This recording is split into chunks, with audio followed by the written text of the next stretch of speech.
Mann. Der Hundler hat gesagt, Herr Doktor, ich bin ein Menschenfresser.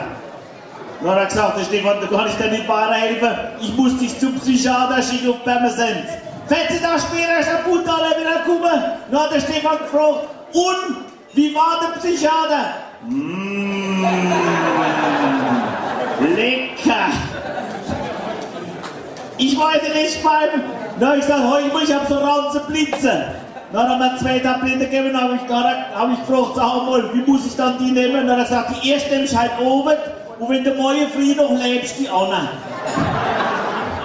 Waka Waka ist die South Africa, ist Time for Africa. Fußball-Weltmeisterschaft 2011 in Schöna. Weiße Gazellen vom schwarzen Kontinent.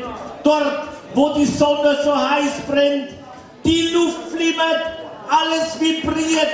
Vuvuzelas, sie tönen und dröhnen, treiben dich zum Wahnsinn, nur noch stöhnen. Nun, liebe Kinder, gebt Weihnacht, ich hab euch etwas mitgebracht.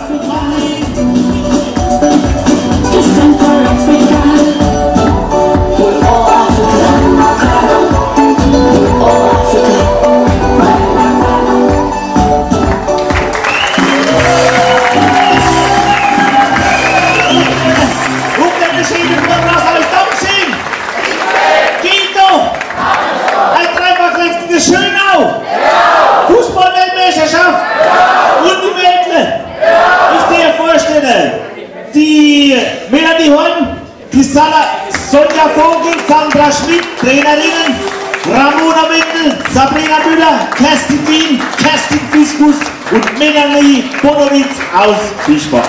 Dankeschön für den schönen Vortrag und Herr Kapellmeister, Ausgangsbudget.